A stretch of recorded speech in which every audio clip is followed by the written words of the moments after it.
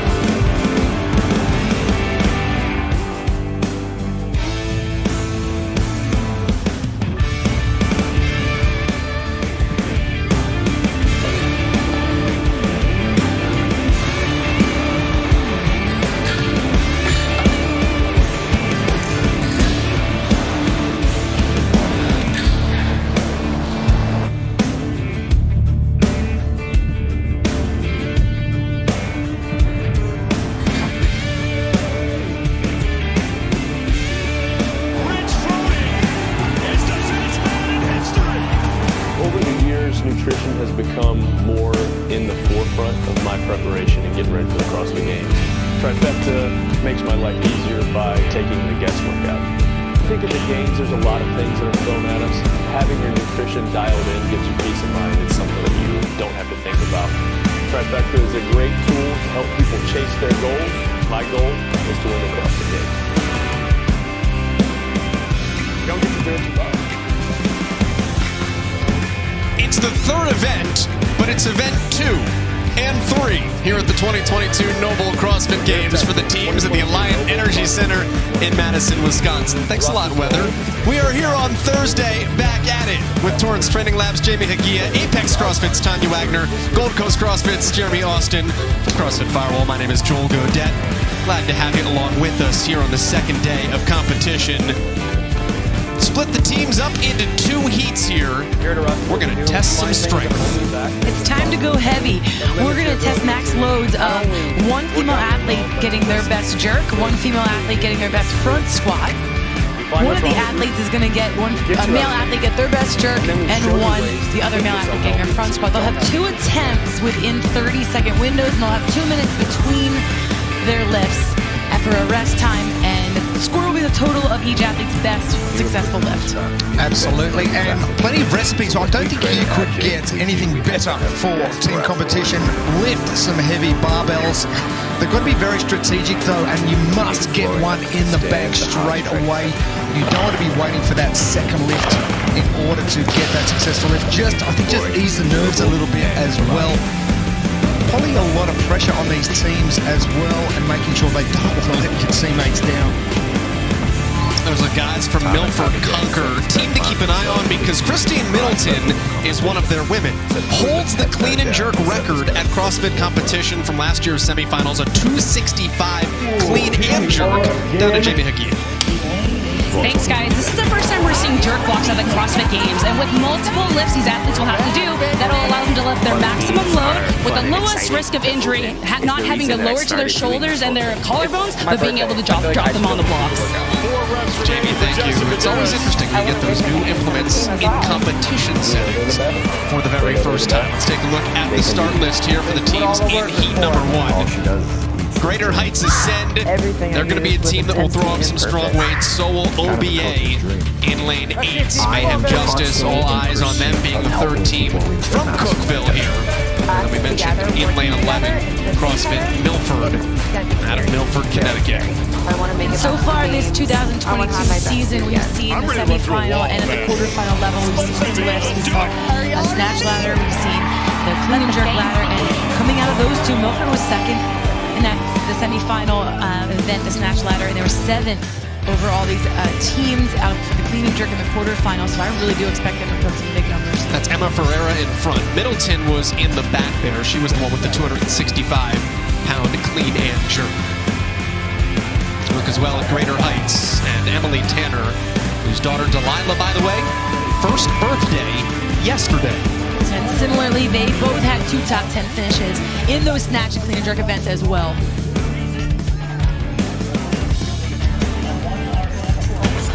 Now these teams are going to lift in 30-second windows here.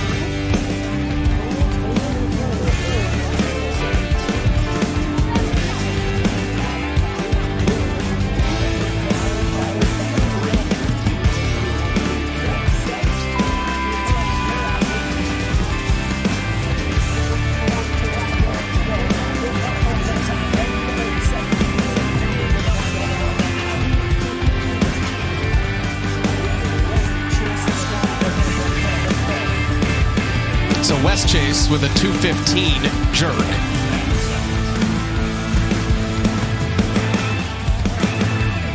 Athletes do have to load and unload their own bars appropriately here. Joel, as Jamie said, those jerk blocks, they are sitting very low. Athletes having to get right underneath the position.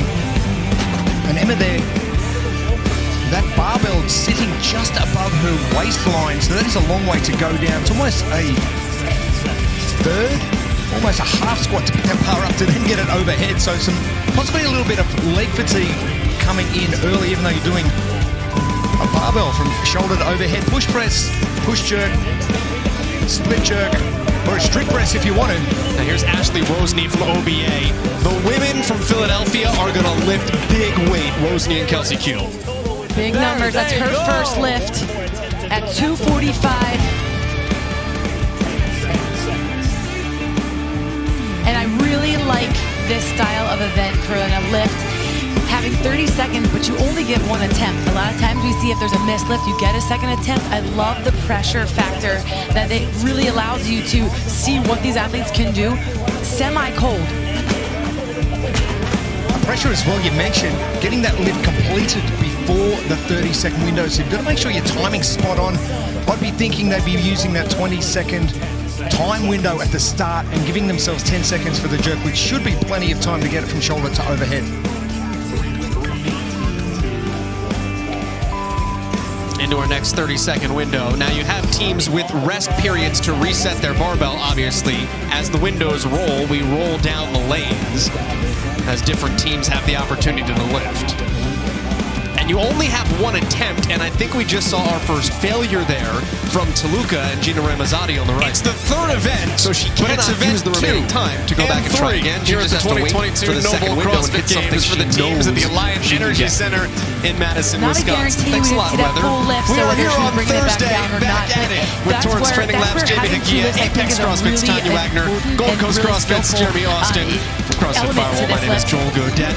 Glad to have you along with us here on the second day of competition. To make up any errors.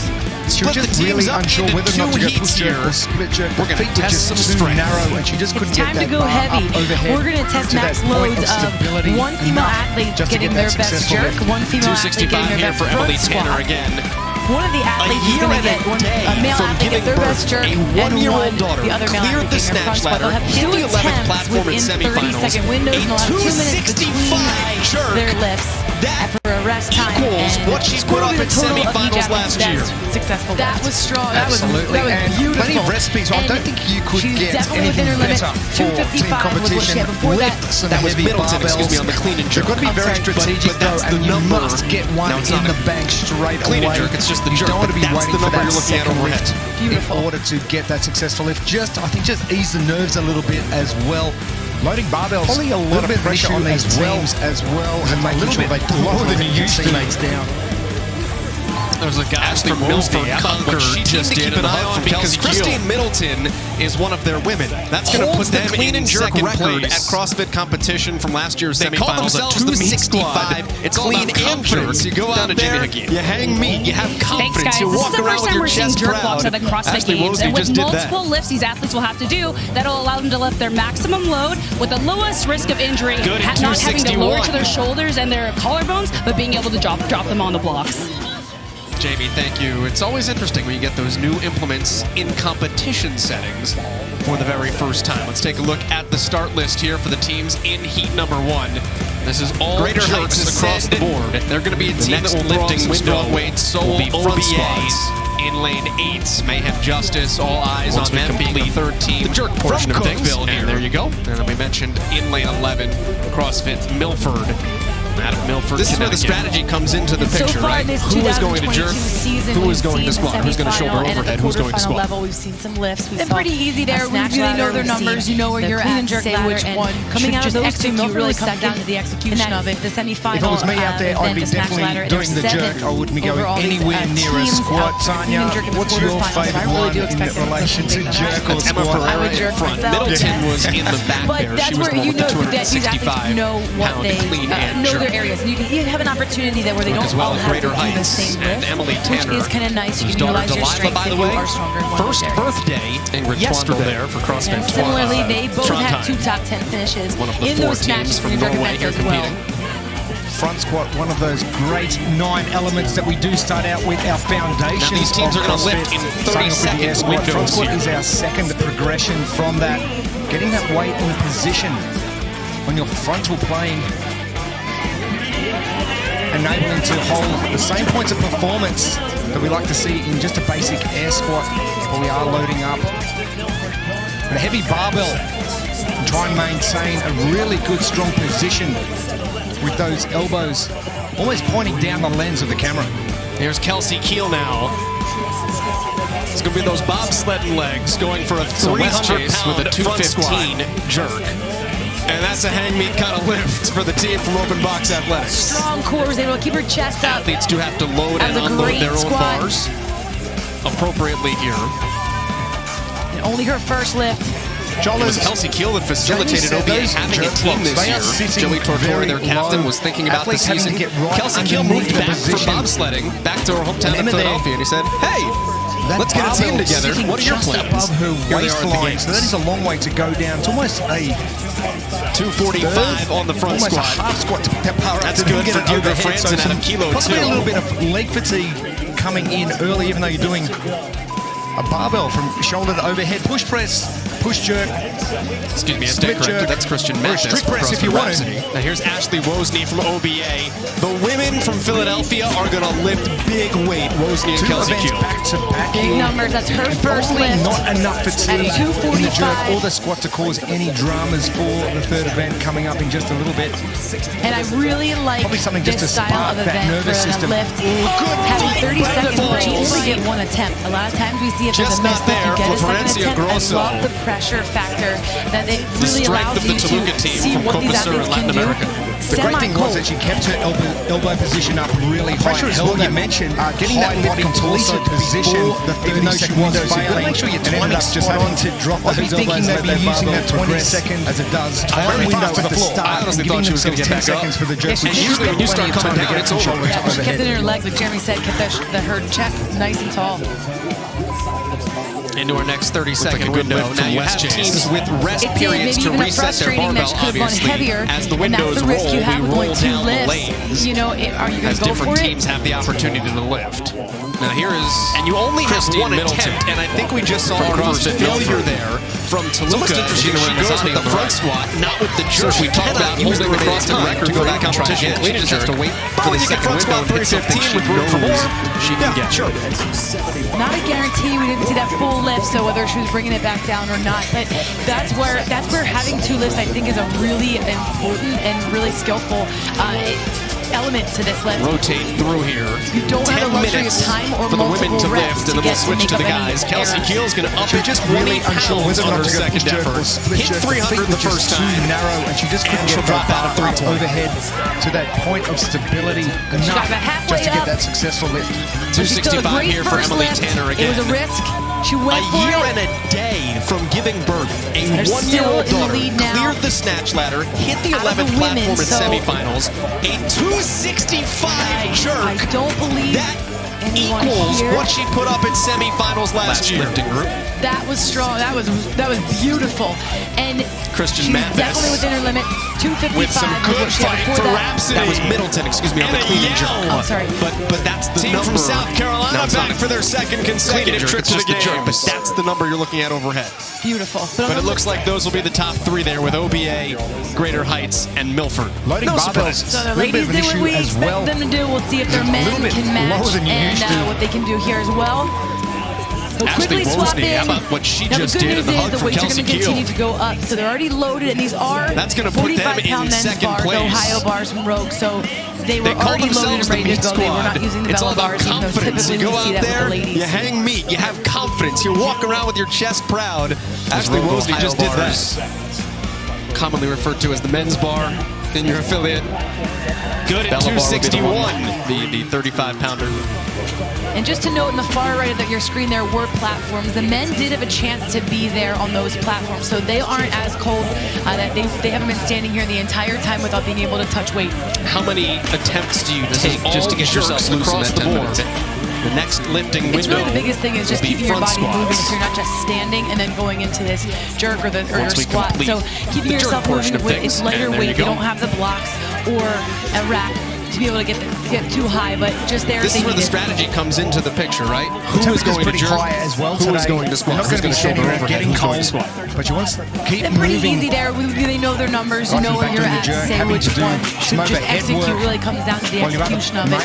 If it was me out there, I'd be definitely doing the jerk. I wouldn't be going anywhere near a squat. Tanya, what's your favorite one in hitting their jerks here? Well, then squat. Rotate through to the front squat. But that's where you know. But these athletes know what they know their areas. And you have an opportunity there where they don't all have to do the same lift, which is kind of nice. You can utilize your strengths if you are stronger in one of those areas. Ingrid Twandel there for CrossFit Trondheim. One of the 4 teams. You've got a full 30-second window, and you've only got one shot, so take your time. 9 elements that we do start out with our foundations of CrossFit. Athletics. Starting off with the air squat. Front squat is our second progression from that. Getting that weight in position on your frontal plane. That was Victor Munter.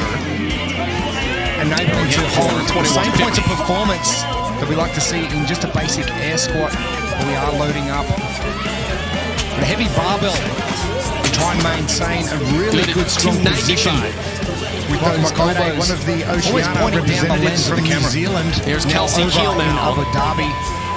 And it's going to be those bobsledding legs going for a 300-pound front squat. Down at the regional national competition for the team from Open Box Athletics. Strong core, was able to keep her chest up. That was a great squat.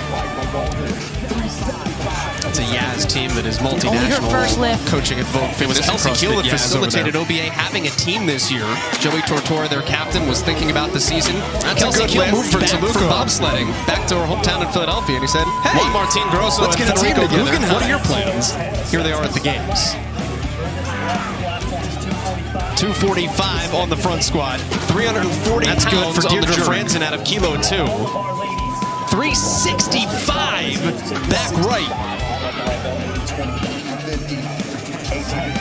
Excuse me, I stand corrected. That's Christian Mathis from CrossFit Reps. That was solid. Believe that's CrossFit Trondheim. 2 events back and yes, good up front. And probably not enough fatigue. And 350 in the back as well. So a really nice rotation. Coming up in just a little bit. And 385 in the back, asking for noise. Nervous system. Ooh, good fight, but it falls. This is Milford just not there. Florencia Grosso. Oh, yeah! The strength of the Toluca team from Copa Sur in Latin America. Devin O'Neill, Tony Facchini cleaning up and putting Milford in first place. Body torso position, even though she was failing, and ended up just having to drop those elbows and let that barbell progress as it does. Very fast to the floor. I honestly thought she was going to get back up. Could have gone. And usually when you start coming down, it's over. I want to stretch it, but like, you go for 4 to get the juices pumping. Man, that first lift, well, here's the other thing. When you only get 2 lifts, you're not using up maybe so much energy that could have gone heavier, and that's the risk you have going 2 lifts. Just don't catch your beard in there. Are you going to go for it? He does balm it 3 times a week, true story. Now here is hanging in there. He just can't finish. From CrossFit Milford. I'm just not locking out enough. His head goes with the front squat, not with the jerk. We talked about holding the CrossFit record for in-competition clean and jerk. Oh, you can front squat 315 with room for more. 390 pounds.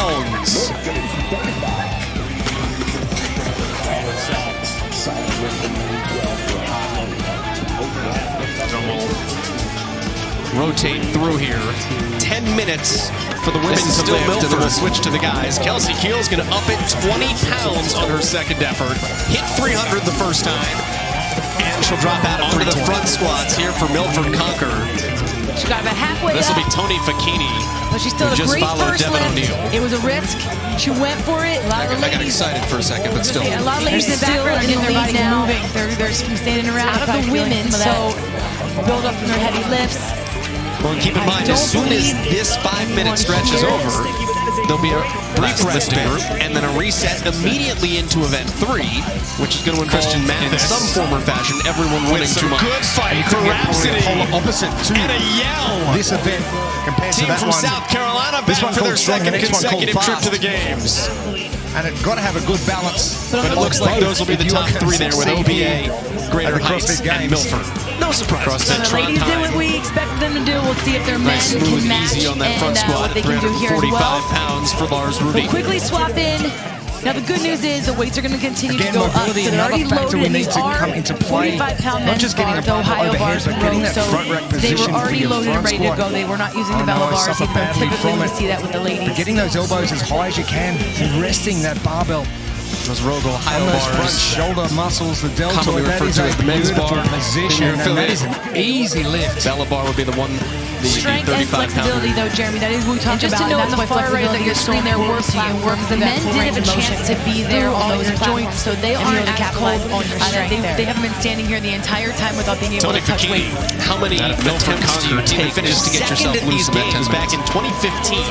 It's really the biggest thing is just keeping your body moving, so you're not just standing and then going into this jerk or the Nicholas squat. Heck, 350 on the front squat it's lighter from weight. Open They don't Box have the Athletics in blocks Philadelphia. or a rack to be able to get too high, but just there if they need it. He's a strong athlete. He has confidence in his squat. He's a little heavy here.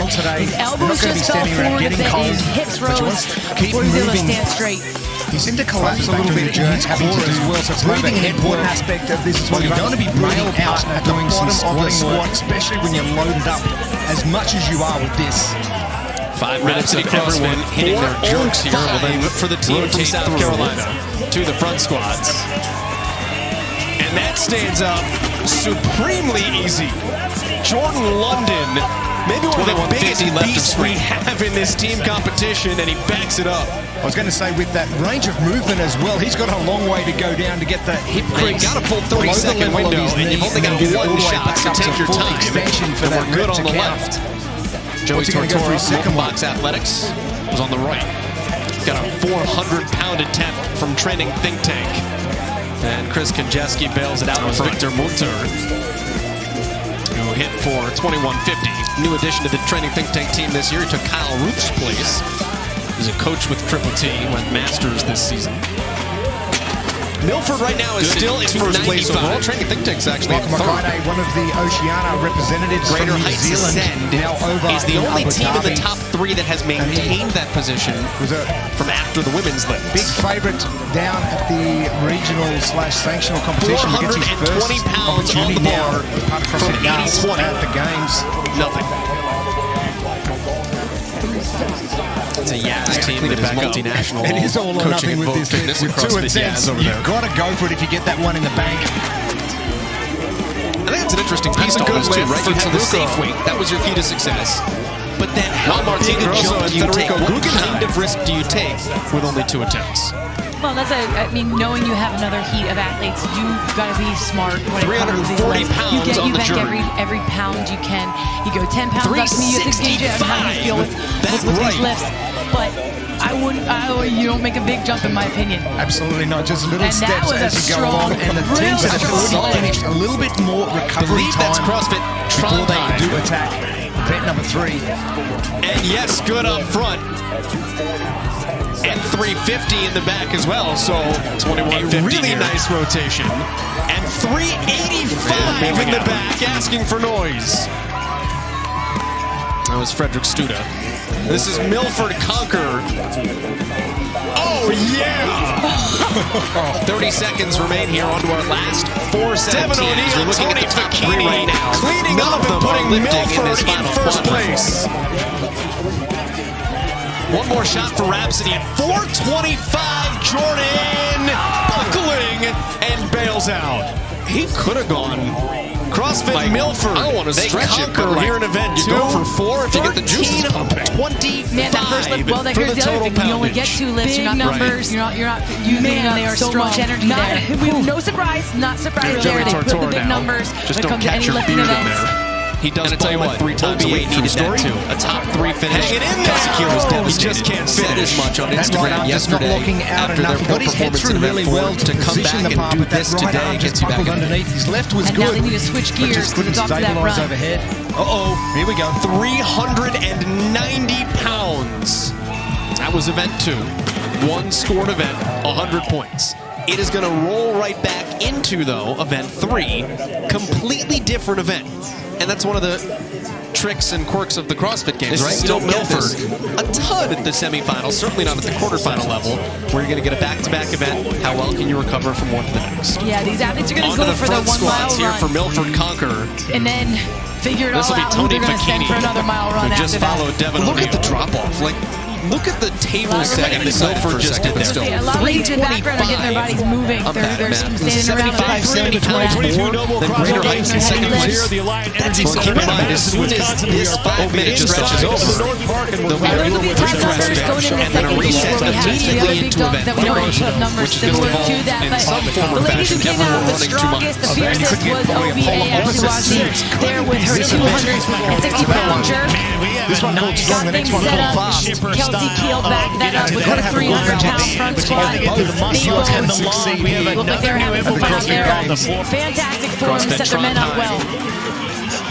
Nice, smooth, easy on that front squat at 345 pounds for Lars. Milford just doing exceptionally well on their positioning. What we're looking at here, mobility, another factor we need to lockdown overhead. Just getting a punch.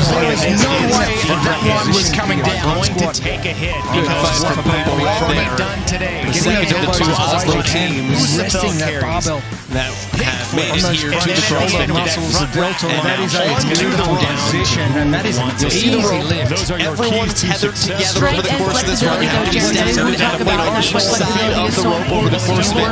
This is a 1 mile run, all four. Then you'll drop 2 athletes, do another mile, then the other 2 athletes with the 3rd mile. The strategy out of Milford Conquer, team that finished second at these games back in 2015. Running with a vision, not an easy thing to do. The First time at the games, the Lansing affiliates in 2017. Nicholas Heck, 350 on the front squat from Open Box Athletics in Philadelphia. The jerk probably not as much because the arms are too easy to He's a strong athlete. He's confident in his squat. He went a little heavy here. His elbows just fell forward a bit.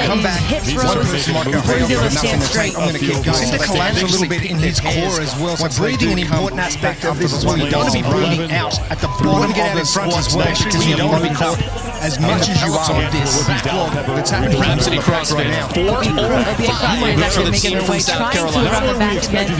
Here again is the description. It will be that all 4 athletes will run with their 10-foot ropes. And then Maybe one of the biggest beasts we have in this team competition. I was going to say, with that range of movement as well, he's got a long way to go down to get those hip crease below the level of his knee, and then work his way back up to full extension for that rep to count. A few more muscle ups What's he going to go for his second one? but the middle portion has changed. And what will with be these kind of 400-pound attempt from training think tank. We're clearing. And Chris Konjaski bails it out for first, but it is only a mile run at this point. So how do you push the tempo? How do you push the pace? Certainly these teams have trained by running some longer coaches than just this. What does it look like? And certainly in competition, Milford right now is still in first place overall. Think tank's actually in Team captain has got to be out, or the fastest Greater Heights Ascend has got to be out. Is the only team in the top 3 that has maintained that position well enough pace from after the women's other team members can stay up in control of what's happening with that 420 pounds too is the official recovery drink and hydration mix of the CrossFit Games. You can visit drinko2.com/CrossFit. Receive $25 site-wide on recovery drinks. You've got to go for it if you get that one in the bank. Athletes knowing exactly where they need to go. It's an interesting piece to all this too, right? You have the safe weights. That was your key to success. The same track. Then how big a jump do you take? What kind of risk do you take with only 2 attempts? Double time. Well, that's knowing you have another heat of athletes, you've got to be smart when it comes Look to at the lift. gap You that's get opening up right now for CrossFit West Chase out You get front. 10 pounds up. I mean, you have to gauge it on how you feel with West Chase Red, they came into the day in 33rd place overall. You don't make a big jump, in my opinion. They competed at the games last season and actually missed originally out of the semifinals. They were a battlefield here at the CrossFit Games and had a pretty good reckoning with themselves. Maybe went into it, the semifinal season, thinking not that they were resting on their laurels, but hey, we've been to the games before. We're training, we know we're going to get back there. And it was a shock to the system when they didn't initially qualify.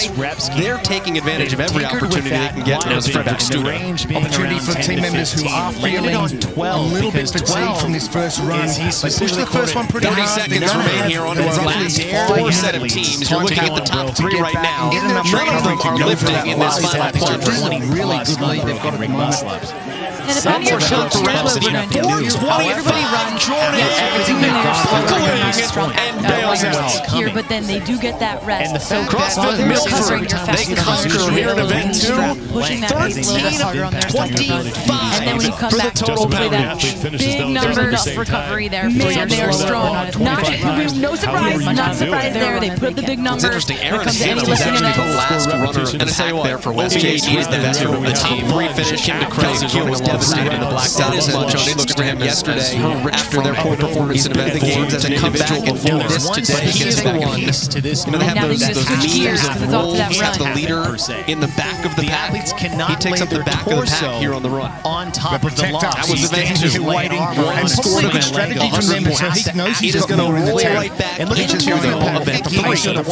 Completely different strong leaders really important. Sometimes when you're there behind them, you know you get that support. It's more of a psychological thing, knowing that you have someone right there behind you and you're not holding everybody up. It's fine. They're kind of also setting that pace. Yeah, these athletes are going to go for the 1 mile run. Overtake right behind. And then figure it all out who they're going to send for another mile run after that. Look at the drop off on this run. The first full setting that Milford just did. The only mile that these teams run it together as a foursome. 75, 70 pounds more right there than Greater Heights in second place. That's why you necessarily put somebody behind who's a faster runner, not necessarily and out those will be front. top numbers going into second there, so we have the other big numbers that we know will put numbers similar to that. But the ladies who came out the strongest, the fiercest was OPA actually running there with her 260-pound jerk. That being set up, Kelsey peeled back that up with her 300-pound front squat. They both looked like they were having some fun there. They had to pick what footwear they were going to use for both events. Event 2 and 3, they had to choose what you're going to run. Milford just doing exceptionally well in their positioning. There's enough time. Right through, locked out overhead. The other thing is, there is no way this style was of coming this down. event being that we have the strong and fast red there. really, I think the second of the two Oslo teams. Talked to a lot of coaches about their athletes before. This is the epitome of CrossFit, and it reminded me as soon as I heard this. This is like what is fitness. You'll see the if you ever went to your level 1 together over the course of this run. You have to be staggered athlete on each side of the rope over the course of it. This is a 1 mile run all four.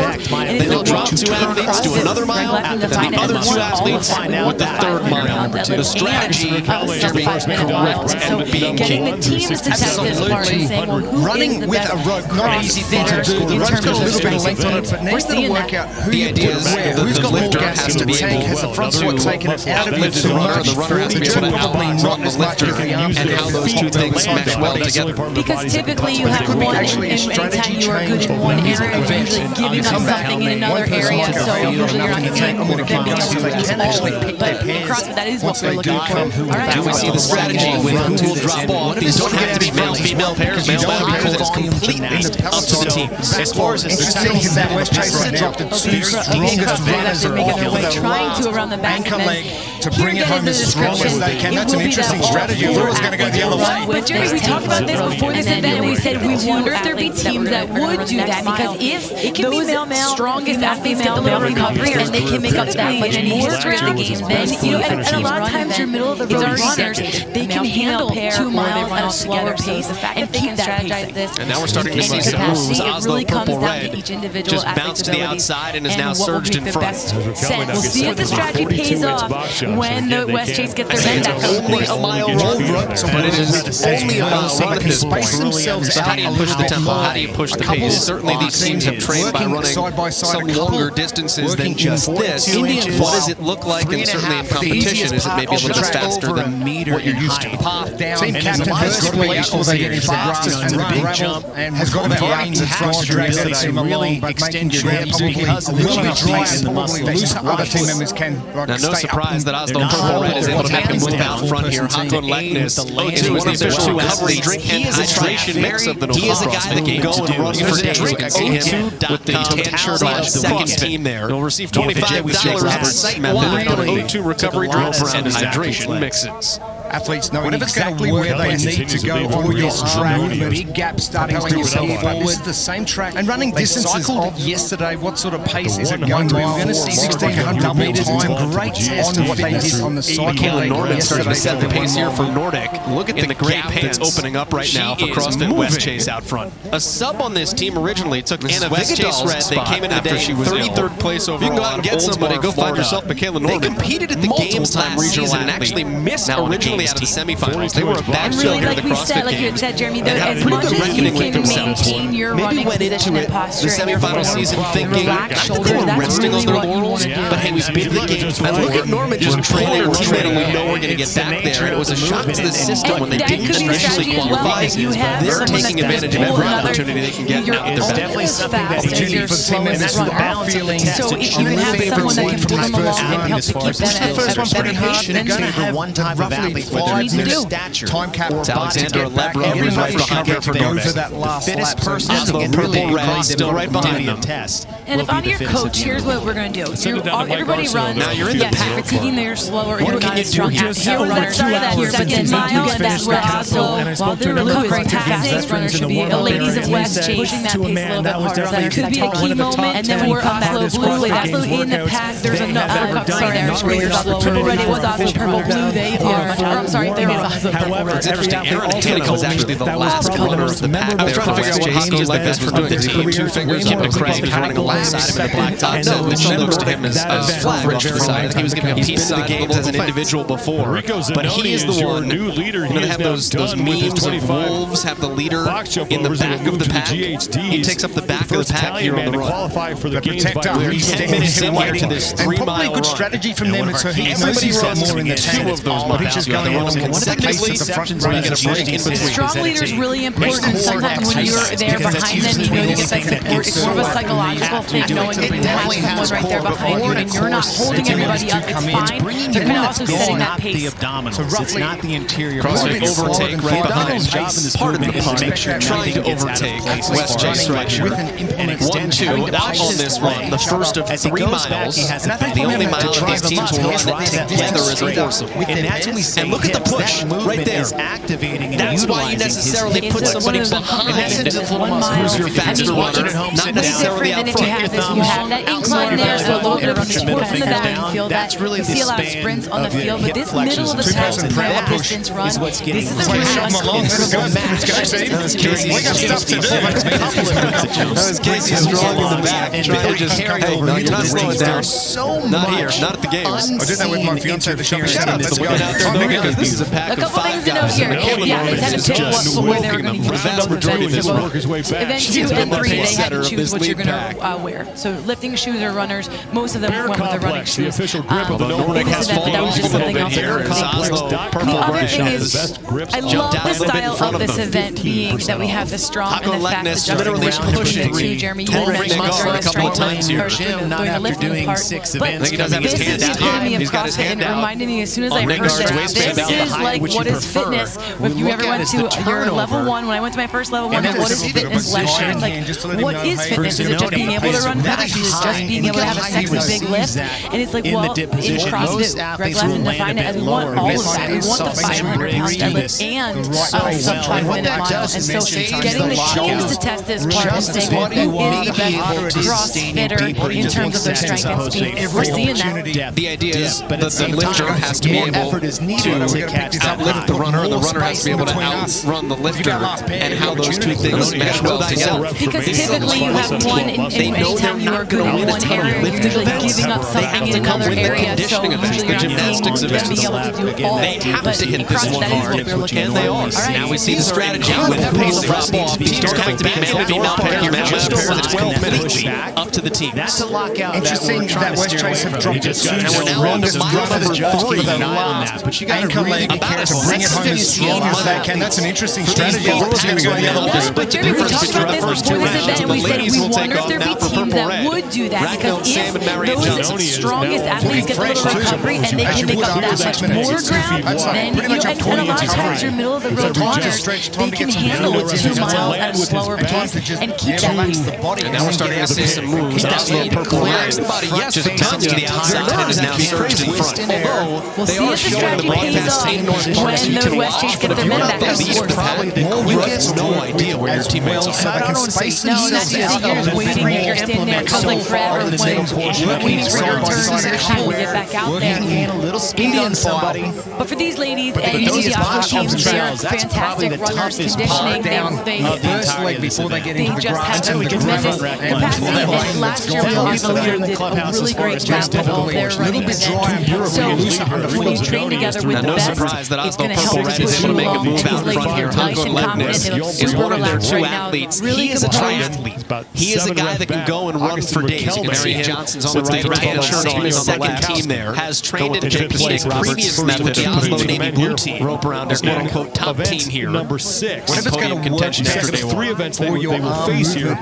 We did see a forward leg yesterday. And running distance is as well. But the movements between them, 1,600 meters, got really the hill extension that you need. Caleb Norman starting to set the pace here for Nordic in the great pants. She is we have a sub on this team originally. Took Anna Vigadal's spot after she was ill. You can go out and get somebody. Go find yourself a Caleb Norman. Multiple-time regional athlete. Now on a games team. And really, like we said, it's hard to do as much as you can maintain your running position and posture and your stronger that's really what you want to do.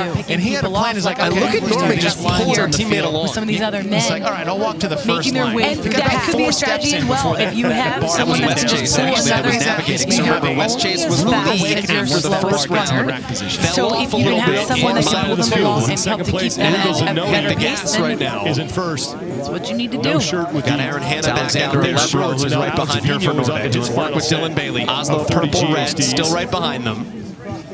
Oslo Purple Red still setting the tempo here. Now you're in the pack. What can you do here? Here was that start of that second mile, and this is where Oslo Blue is passing. This could be their best finish the ladies so far of West today. Chase. It's that could be a key moment for Oslo Blue. That was the Oslo lift Blue just inside the north. That is their best finish so far. Yesterday they had a 20th on the sorry, fall. it is Oslo Purple Red. Too many cultures. I was trying to figure out what Hanko Legnes was doing. He put 2 fingers up. I was like, is he counting laps? No, we saw the Nordic flag go up to the side. I think he was giving a peace sign. The bar's not spinning. You have to have a pretty big pull and turnover just to get it into position. How much position. distance you've got to cover and how fast and how hard you need to push yourself. But this lead, I don't think they're going to be able to catch that. 10 minutes in here to this 3-mile run.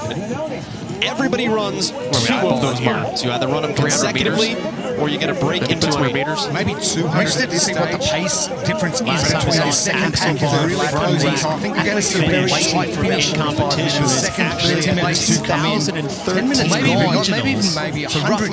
It was the second to last event of the weekend, and to a person, if you asked him what the toughest part of that was, it was this front rack position. This is back rack or overhead, completely different discussion, but the fact that Enrique has yet to put the bar down is amazing. West Chase is trying to make a move, and here they come. Looking at it with Bailey. They are going to have a phenomenal way day different than if you have this long place in the heat longer run that you can for event number 2 just now. Now they're at event number 3 and making a move trying to pick up a heat win. This is a really uncomfortable distance to do. And the boys,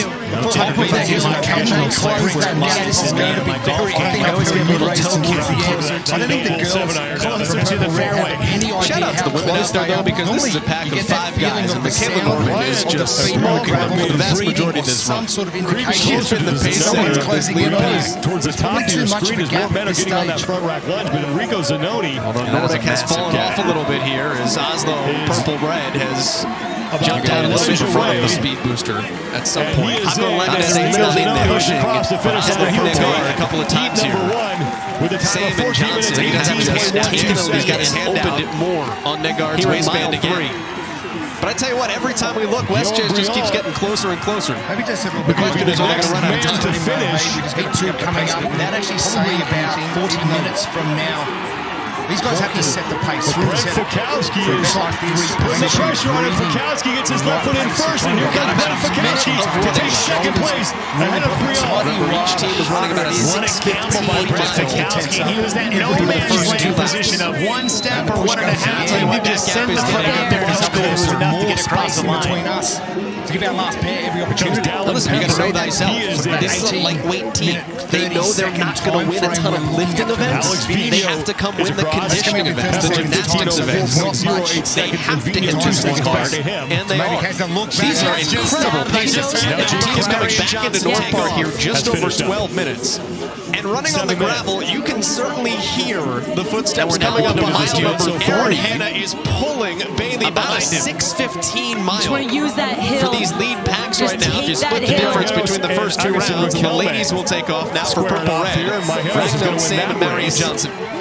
Looking fresh too. It's Oslo Purple Red after 6 minutes. trying to back That's up a pretty much a full place recovery. finish in Heat So 1 time of to stretch, Event 2. time to get some fluids in as well. With a first place finish here in Heat 1 of Event 3. These ladies, their composure in that Relax the run. body, yes, Just but look at them. Tanya, the nerves have to be crazy. Although They are showing the broadcast everything they in North have, Park, they so you don't can look the watch, most but if you're graceful not and the not lead of using the the same pack, running you have technique these no ladies idea are. where your teammates are. But they are pushing, and just you're just waiting, you're standing there, it feels like Keeps closing here into North Park. waiting for your turn, Coming your up time from to get back out there. Does Purple Red have enough? But for these ladies and that line, they are fantastic and then runners, sprint down conditioning, This is where he made spring. his move. We're talking to Boz. They We just just have tremendous capacity. Last year, we also did a really great job with the red their line is the running. finish, but also So Purple they're Red making it just train making together sure with that. It's going to help us push you back to the ring. It's nice and confident, super tough right now. Really composed. Honestly, I give him credit. Leave no doubt. Come on back. You already won. 1650 has trained and competed previously with the Oslo Navy Blue Pulled team. a hammy on that one.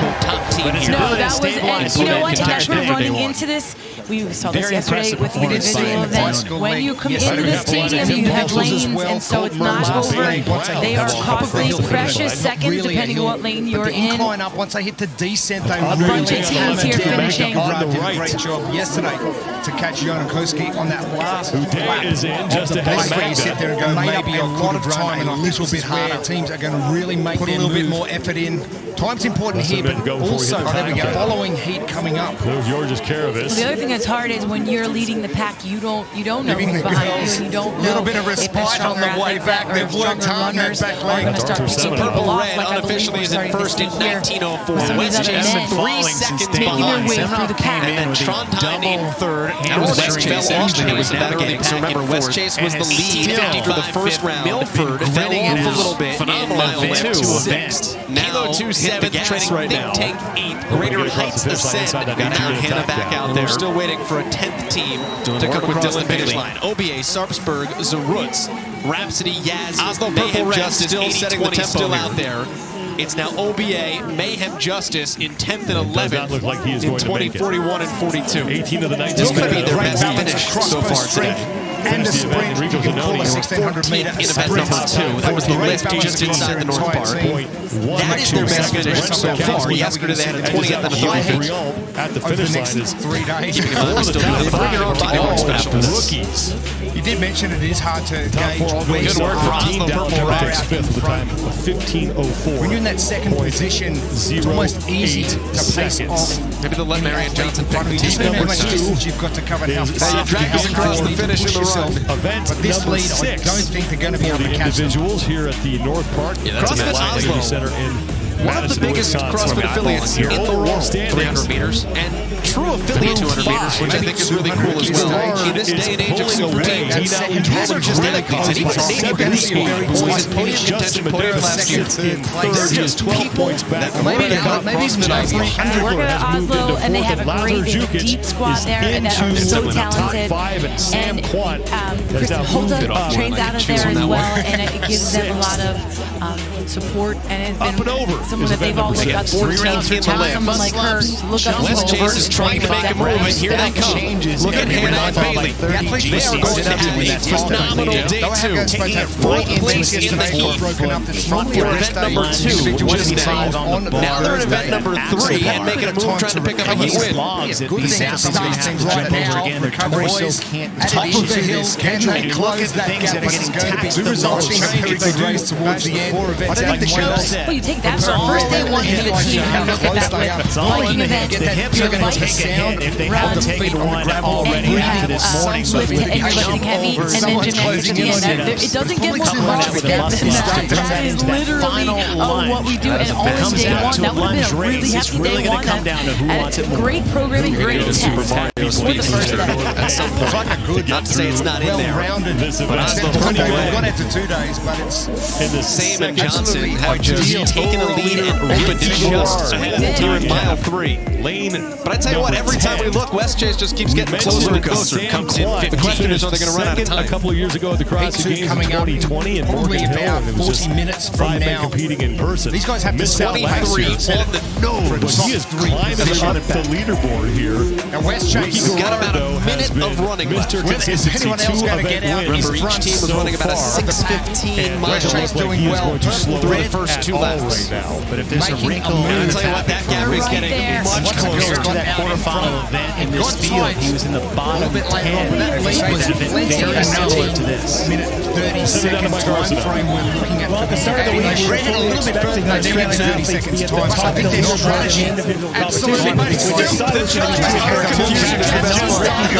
He's starting to reach ending velocity, a 78-point lead here through 3 miles of running, and you guys did extra credit running past the finish line. What was your strategy in making He's almost like a ball rolling to down use a that hill. hill. Every event that he does Just well in, take that his hill. confidence just continues to climb. I asked him how he's feeling. He's very relaxed. He's taking one event at a time. He says, I don't have pressure. Everyone else has pressure. They're the ones chasing back up me. a 14th place finish in Heat 1 of event 2. The women finished this event strong with a coach like Kristen Wolfine. Here in You guys do a lot of running. These ladies, their composure in that run. Just look at them. It was nice to push with the Men are fighting with everything they have. They don't look the most graceful and not using the same running that these ladies are. So quietly. But they're pushing. Quad is one of those athletes keeps that closing here in North Park. West Chase coming up from behind. Does Purple Red have the nose? All 4 athletes to cross that line. That red line and then sprint downfield. And here we go. We thought the line was that red line at the start, but they might have to finish. Well, the red line is the finish, but Oslo Purple Red just making sure. 2022 Energy Center in Madison, Wisconsin is the host. And honestly, I give them credit. Competition is definitely the team. Come on back. You're already done. You're already won. It's a 1,650-meter run. With heavier weights Alongside Jeremy Oster, 2009 CrossFit Games champion. No, that was, and you know what? And as we're running into this, we've seen a lot of this over the years. In this stadium, you have lanes, and so it's not over. They are costly, precious seconds to pick that first in lift. The ladies are going to go one team to finish, the other is going to front squat, and then we'll have a turn at the exact same thing. They're going to lift within 30-second windows, and then have a 2-minute recovery where they can add weight, take some changes, go through that, and then event 3 will be all about the running. We'll have a 1-mile run with the full team, and then another mile run with any 2 athletes, and then the remaining 2 the to the girls final. a little bit of respite on the way back. They've worked hard in that back leg. Always important. So Purple Red unofficially is in first at 1904. West Chase 3 seconds behind. And then Trondheim in third. Nordic fell off pace of that early pack of the block. It's just trying to navigate through this without losing ground. Phenomenal on the left. Making sure you get one in the back. Greater heights to ascend. But those boxes on the left side of the screen at 42 inches and 25 reps is a huge opportunity to either separate yourself Justice or fall counting behind 20 still out there. that second round Yesterday's comes up. OBA, Really keep your eye on how people are going to pace those 20, 41, and 42. Oslo Navy Right balance of crossbow strength snapped and Mayhem the sprint, Freedom's if you can call a 1600-meter sprint streak. But great balance across their entire team. This is the first time jerk blocks are being used at the CrossFit Games, and as you'll see, it is a fixed height for the teams at 34 inches.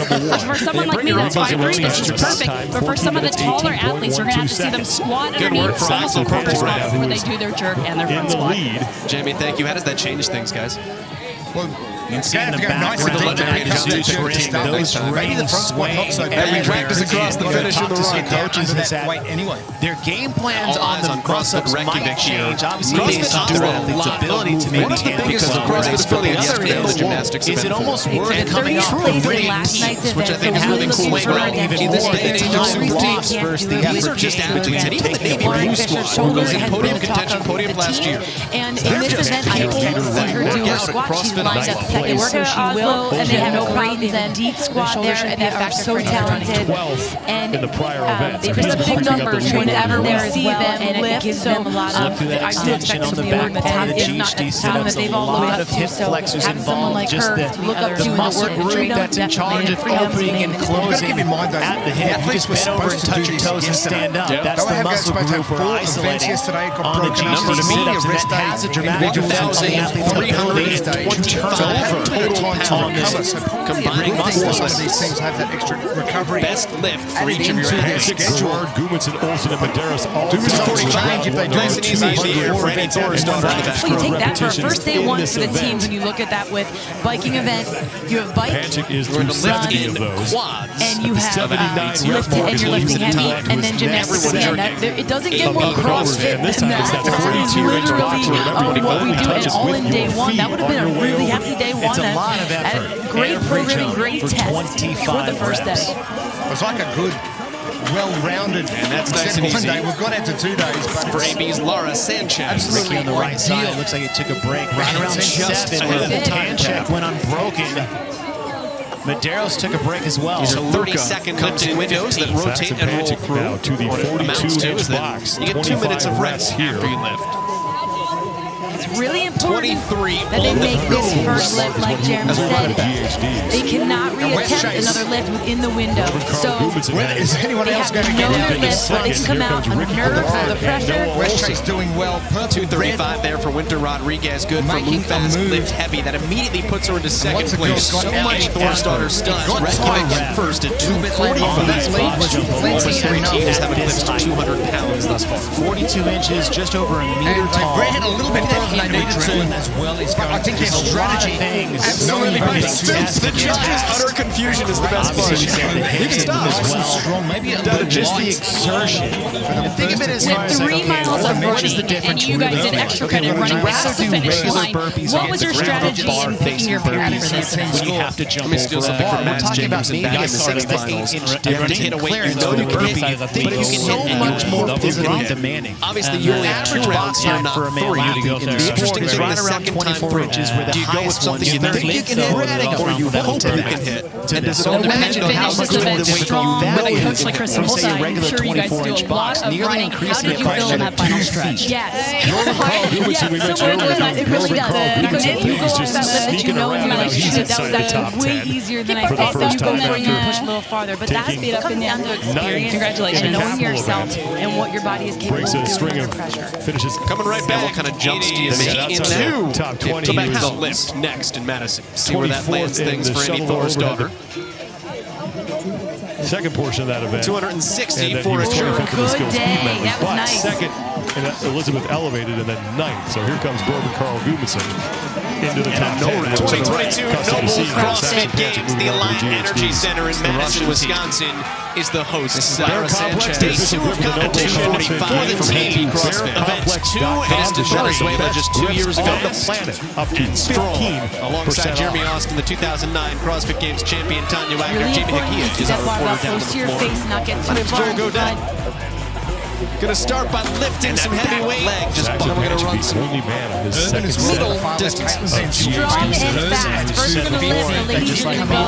One of your legs is going to jerk, the other is going to front squat, and then we'll have a turn at the exact same thing. You're going to lift it in 30-second windows. Move fast with Desi Hill, 250. Where they can Winter Rodriguez. changes. Go through that, and then event 3 will be all about the running. We'll have a 1-mile run with the full team, and then another mile run with any 2 athletes. That is good. Remaining 2. kgs in the mix as well. So Vellner made it very second place, 10 pounds off of Annie Thorisdotter's all lead. those quick jump overs. And if you want to think about where does Vellner tend to always succeed the most, and it's events out here in the North Park, really classic CrossFit movements. We have the gymnastics with the GHD and the ring muscles, as well as the box jump overs. It's a very good event for Vellner's skill set. And she does hit for Mayhem Independence. Not backing down as he moves into his third round. That was a fight. Coming into the trying to chase down Enrico Zanoni's top time of leader in lane 1 here, lifting Oslo Navy Blue won the first event and snapped Mayhem Freedom's 1,800-day leader streak. Down to Jamie Hickey. This is the first time jerk blocks are being used at the CrossFit Games, and as you'll see, it is a fixed height for the teams at 34 inches. For someone like me that's 5'3", this is perfect, but for some of the taller athletes, you're going to have to see them squat underneath, almost a quarter squat before they do their jerk and their front squat. Jamie, thank you. How does that change things, guys? Well, it's going to have to go nice and deep to pick up that jerk to start with. Maybe the front squat to the front squat. 5 minutes into this 20-minute rolling event. See them off the GHD. Started 245 pounds to do in lane 18 with KT because of where they struggled yesterday on the gymnastics event. 250 behind for Lauren Fisher. Easy for Reykjavik. They can't do it with these two events. Lauren Fisher's shoulder has been the talk of headlining that. And in this event, I expect to see her lined up second. She will. She have no problems then. So much hype with them coming into this competition. Looking to make a big number to everyone see them so much that she's given to this year that they all have the top, if not at the top, with 255 for Maria Quintero. You talked about how difficult that lunge was. Yes. Elbow position, pounding effect of what these athletes are doing here in the middle portion of this event is number to beat that movement even more difficult. We talked about the movement itself being a detriment towards interference in the movement for each of your athletes. And Saxon's body being 245, nice and easy in the air for Annie Thorisdotter in the back row. Quads. That landing takes its toll. Progression. It's not just the movement itself, but part of it is coming off a high blast. Landing over everyone's jerking. Physically, just as much. Sometimes more, depending on how athletic you are when you do land, as the movement itself. The stronger you are, the easier life is. Sanquat and Jorgen Gudmundsson on the right side. That's nice and easy. Olsen is on the left in the gray shorts. For Amy's Laura Sanchez. Cut into Saxon Panzic's lead, but now he is on his final set Starting with the air squat of GHD setups. to the front squat. These are 30-second lifting windows that rotate and roll through. Here, and then it's amounts to is that you get 2 minutes of rest for Laura Isaposu. It's really important that they make this 5'10" first lift like still the number to beat for They Reykjavik on their cannot combined weight. reattempt another lift in the window. So Vellner is on to they have to know their lifts, what they can come out under nerves, the pressure. 275 on the bar for Andrea Nissler and Linda Rodriguez. Good from the lift heavy that immediately puts her into second place. Annie Thorisdotter does Reykjavik in first. Nissler drives a lot of different movements in there, and a lot of times, just depending on managing that fatigue. And Freedom it's a delicate balance in place when you combine that. Taylor Williamson Justin Medeiros in third place. and from the jerk blocks to Nice and strong. See what Fisher does with now. his box jump overs, and all he needs to do right now is just stay close to Medeiros. You can't really concern yourself with what Saxon's doing on the other side of the field. So far as potential Fisher. you have to hit a weight position. You don't want to let that. You track into doing something in which key priority, as you said, Do you go with something you think you can hit? Is now done with the 3 rounds of the does it all muscle-ups, depend the up on and how you overs, and the put that GHDs. He's no 185-pound axle bar. Awaits time to beat his 14:18.12 seconds. Rico Zanoni, and he It really goes does. Because if you go off that lift that you know and you're like, shoot, that was actually way easier than I thought, then you go for your lift. But that comes down to experience and knowing your drive and what your body is capable of doing under pressure. And what kind of jumps do you make? You start to cave a little bit. And the push, see where that lands things for Annie Thorisdotter. Saxon Panzig right now, the older 260 for a man. jerk. Good day. That's nice. 20 thus far. We're only 5 pounds off pace. 15 points to the Russian first place. And the overall leaderboard positions in the middle of that. The Russian team. A lot of that is it's not necessarily straws, but it's the end of whatever finished it in takes. Venezuela just 2 Here years comes ago. Ricky Garrard. Solidly in second place behind Saxon Panchik. Really important to keep that barbell close to your face, not get too far in front. And he's got it So Navy Blue and Reykjavik are tied at 5-20. There goes Ricky. Mayhem Freedom is 5 pounds. Increase his lead yet again. You saw his fingertips on the bar. It gives you a better shelf and rack position, but the fingertips start to pink off the bar. And then once that happens, his last resort is just cross it over to that genie front rack position. For Winter Rodriguez. Justin Maderas is on to the front rack lunges. Saxon Panchik is going to win. Nisler and Mayhem in front of Mayhem Independence back into second place. If they both hit this, it'll still be a 5-pound Mayhem Justin lead. Maderas Easy day for Nisler. She's in the great. fight for second. Just has to stay close to Maderas. If Maderas beats him across the finish, he's only going to pick up 3 points. And here comes Justin. Very, very strong lift. Maderas is going to come in ahead of Maderas is second place in the event for Mayhem Independence. Mayhem with Haley Adams. She held on to that too. That was a fight. Breathing as Omnia well with this also good, by the way. wasn't exhaled until that barbell was on the and he will platform. only surrender 3 points to the defending champ. All right, we're now into the men jerking. Tullamore Canio just did The same 365 like it was we saw 110. Maderas What do we put on the bar for the Velder second attempt? in the final day of competition last Strategize year. that way. I think that was Sam Quant and Drew Gumitson coming in. But the thing in the back of your mind Just as is Gumitson, Quant is in. what is your take? Looking at for a fourth place finish in the event. And Bjorn Carl They don't know Gumitson that. They don't know the map, what all the other ladies did, what they already made. A straight shot Porter's looking down all the the way fairway. down the field to see what everyone else is doing on each Front squats here. 5 minutes in, and there's 20 minutes to go left into the Give woods. you a little of your We'll coach. start throwing Velder towards the top of the screen. So Velder is trying to get back on track here. He can still from the finish. side. You don't know what's on there. 7th place in the event is Cole Sater has just come in the first for line. AB. Velder with the barbell down, and he is It done. was Urban Energy. There's Uldis Anything just had that coming across. better than 300 Lauren pounds. needs Now that Christian too. Harris Yeah, at that- 315. Massive Yes, confidence in yes. And the number we're trying to reach is That's just a Milford sign of Conquering, maybe cramping. 1325. So much hype with them coming into this competition. There's Jonakowski. Looking to make a run, got an move to overhead. Iceland. Just so the much Spencer that was given performance to was this year that they've all had. Spencer's going to take 10th. Kosi's going to take 12th in the event. 255 for Maria Quintero. Stay with it, yes. Jeff Elbow Atler. position, magnificent, making sure Roman those Krennikov. elbows are facing 335 forward just to to get the Justin bar Maderas from is 14 only rack position and closer to your 12 center points mass to back make from the squat Krennikov. easier. It's likely that Maderas is going to erase that deficit and move into second place overall. There's Jason Hopper. 35 is elevated. It was like a half hybrid press movement in jerk. this squat. It was a very easy lift. His feet didn't move too Willie much. George Progression is lift, done. front squat. We start with broomsticks or PVC pipes. Alexander Carone is across the slowly finish. grows 50 until you can for start Samuel 2.20 Poirier. seconds for and then you add Carone. some percentages of your body weight. But you Mayhem never at this stop juncture, wanting 540 to get pounds. stronger. Put that on that Tell you tally. how easier life is. Lazar Jukic is in. So 890 puts Mayhem Freedom back in the Travis lead. Mayer also finished. Leaves Nick Matthew, Jason Hopper, and Will Morat left on the field. Starting with the air squat, moving the progression to the front Matthew squat. will be the next man. Elbows to be done. Also, how do you judge your shots here based on everybody else? Good. We're starting to get to that point where you're running out of time. Victus has now come from behind a little bit to announce their presence. Right now is still the number to be taking shots based on what you're able to. You also have to start right with treating this like a race because Tullamore and Canio just put 275 on the bar for Adrian Nisler. I knew that first one was too long. That's ridiculous. To recover from that. They're going to spring their step. Nisler drives that up easily. I don't know. I was going to say you have to race people, but you can't race that. Now jumps into first place when you combine that with Taylor Williams his first win of the competition from the jerk blocks at 250. Oh, see what Fisher He does just went now. stanky leg. Now, here's where they can have another athlete come help.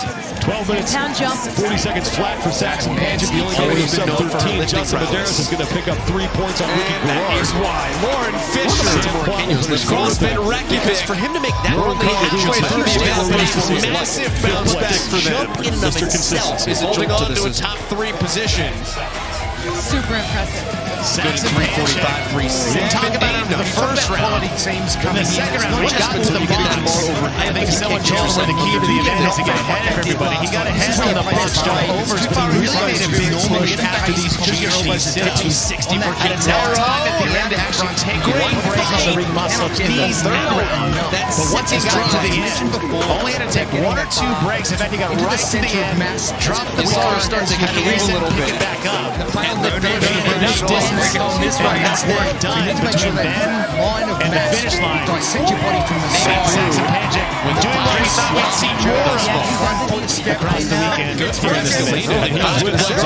He only kicked his leg halfway back for a second. This is the overall leader, and then he just pushed it around like it was nothing. I noticed in the final lunge there, you're switching between the front rack and the was just good. Joshua Just trying to get comfortable. 385 for Invictus, currently in third place. My biceps were a little blown, so just to switch that up a little bit. You've had an inconsistent performance thus far in the competition. You have 3 finishes inside the top 3, 2 outside of the top 30. Please rest yourself to bounce back after maybe disappointing finishes. Yeah, the big thing is just run those 2 events. You know, tell me where my fitness is. Parker's fired up. 14 events for a reason, and just keep my head up and keep grinding. For Mayhem Independence. Thank you very much. Congratulations. 100 points on event 6. We'll see you later today. Thank you. And we're now onto the front squats, opening up with Saxon Paget's first win 425. of these 2022 Noble CrossFit Games and the second event win of his career. The men are done. This is CrossFit over women. Coming up next, stay with us for the 2022 Noble CrossFit Games. Is now on the board for the Kolesnikov team. 13-25. Have this, it'll still be the ultimate number to beat. Keeping in mind that second place is 1255. She's great. Ripped her a lot of time under tension. Good. And she still drives through it to finish. Not what I expected from Oslo Navy Blue. Worked on their strength. Very, very strong lift.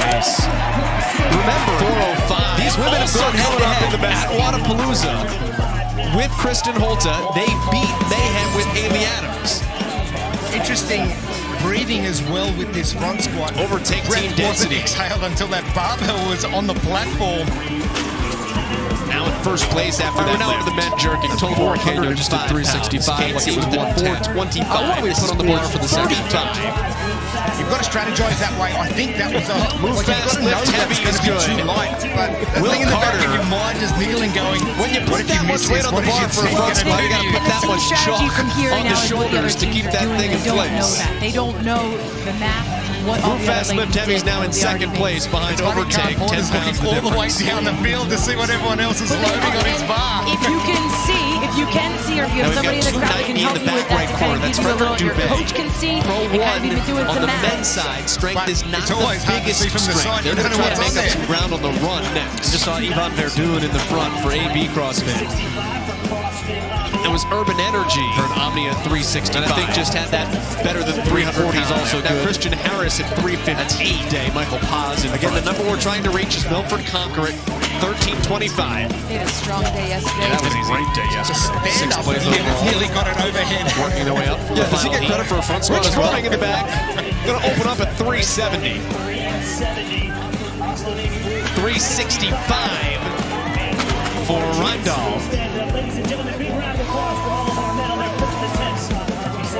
335 on the bar for Porti. Used Jorge Fernandez's team in Finland to jump up by 10 pounds over Mayhem Freedom Games. 405 on the opening front squat for Jorge Fernandez. 335 is elevated. Rakovic has missed press for sure. It was very easy lift. His feet didn't move too much. So this is going to be huge for Khan in the split back. Full split at 370. Yes. So Reykjavik at least has something on the board there. Kolesnikov team also hits for Samuel now in third at 1245. You talk about pressure coming in, especially when you're trying to climb up the leaderboard from 540 pounds. And can't put and misses that first front squat, and the whole team's breathing down your neck. Yeah, good on him. You need to make this. Puts Mayhem Freedom back in the lead. That ain't going to do it. 380 for Urban Energy. Adam Mancy stands it up. also, how do you judge your shots here based on everybody else? We're starting to get to that point where you're running out of rounds. 380 pounds, and he stood up too soon a little bit to announce their presence. Yes, you're taking shots based on what you're able to, but you also have to start treating this like a race, because Tolomar and Kenyo just put 405 pounds in the air. Urban Energy stuck at 1140 as their total ridiculous 455. Not going to go up for Carter. They're going to spring in their step. Unbelievable. The striking dichotomy of you. I was going to say, you have to race people, but you can't race that next to one another. That was a massive jump. My Lord, have mercy. Strength when you back them. Some of these people are just, these athletes just went stanky leg. Now here's they may have another athlete come help. But 455 of Jeremy, that was unbelievable. It's a good 315 for Dubé in the back. 350 here for Mike Paz. We'll go back to Morgan's lift load, because for him to make that big a jump, I understand the first one was light, but the jump in of itself is a jolt to the system. Just because you're good at squatting doesn't mean you stop Super proud to keep doing that. Good at 345, 370 is off to the right. What happens when you get that bar over Invictus and can't get yourself under? You've got the 380 up front here for Evan. 390 for Froning, like it's nothing at all. Miss 365 in the back. Fernandez is good for Invictus. Oslo, yes, at 380. Invictus is absolutely fired up because that should secure an event win for a team in podium contention on the start of day 2. So you need to make sure that huge for Invictus. You dissect your body from the side. From the wrist up for Jorge Fernandez. 1 foot step. Good for Escalina. I mean, it was a baseball measure. He only kicked his leg halfway back, and I'm thinking this isn't going to work. And then he just pushed her down like it was nothing. Wow, no, that was a great lift. Invictus and the teams that we said was a stronger team. Joshua We see them up there at the top. 385 for Invictus, currently in third like place. they always are. But now we need to quickly shift gears. Cornoyer just hit a massive lift back left. Invictus losing their minds though, just putting up some huge weights across the board at the end of the final round on the Keep an eye on Invictus in this particular run. Just because the Sea of Green Lucas Parker's fired up, 7th, and came in 4th at the end of day 1. For Mayhem They just picked up an event victory, and they were phenomenal. They were now on the front squad, opening up with number 3 of the 2022 No More CrossFit Games. We're inside the North Park at the Alliant Energy Center in Madison, Wisconsin. Thanks for joining us, everybody. I'm Sean Wilson, alongside Chase Ingram. Nikki Grazer for the is down on the competition floor. Event number 6, however, for the women. You go up, keeping in mind that second place is 12. You also do 12 ring muscle-ups. The men, Adrian Boston always raising the bar, this time raising the number of ring muscle-ups. 3 rounds at a time, 12, 25, and 30 for the GSD sit-ups. The jump overs changing each time. And you look at the interference also coming up in the back. spread throughout this event. You look a lot at the hip flexors. The hips themselves are going to take a hit. But came in today in this second place. event. Overtaking Density had earlier this morning. And at the end, if it's going to come down to a race on the feet for longest, it's going to come down to who wants a 405. We need to beat you guys. Everyone else here in this heat as well. You mentioned that you've given us that over movement that we get in our CrossFit gyms and in our gym every single day. You watch the men teach that just went, you probably noticed we haven't changed out any of this equipment for the ladies. So the women taking the floor will travel the exact same log as the men did, 50 inches high, 8 inches around. Now remember, the good news here is for some of the women that are about to be coming out here. And so we'll have Steve who wants it more where they can get it over. They can use whatever body part they want, but they have to get that out of their system because that team that's aggressive, they won't have that money worth. The only familiarity I have with that movement is running from the cops. House parties busted and hopping fences. Go 360 because you know they got that skill to have 340 further lane than Ricky did. 19 women in this first transitioning from event number 2 to number 3. is in lane at number 11, coming off that great performance in heat number 1, 6th place overall. The capital event. Rebecca Fuselier is on the field that you talked about recovery. She's had the least amount of time. time, but was part of what will become, I think, one of the more iconic moments in CrossFit Games history. What she did this morning was incredible as far as her willingness to suffer through that. But the most incredible part was the community behind her. We talk about sport being at the top of the pyramid when we look at CrossFit itself. You go through gymnastics, weightlifting, nutrition, and metabolic conditioning. We separate that so much from the affiliate side. And this is where the affiliate community came in. So Reykjavik at least has something on the board there. Kolesnikov team also hits huge. Now in third at 12:45. Talk about pressure coming in, especially when you're trying to climb up the leaderboard to grab 7 find a way to get through this. Can't afford a mess challenge at the begin squat and the whole team breathing down your neck. You need to make this. Otherwise, you're sitting there at 890 pounds. That O2 is the official recovery drink and hydration mix of the Noble CrossFit Games. We are underway. Urban Energy CrossFit for $25. Stands it up. But did they know rep there? For Dad. 380 pounds and he stood up too soon. The ring muscle-ups are definitely going to be a much bigger factor for the women than the men. One reason in particular is they're just doing volume. For the last decade, there's always been that, this 12, maybe stuck at 11:47 their total. That kind of difference between, but they're all going the same number. And so navigating through that will be the bigger portion of this event as far as who will succeed.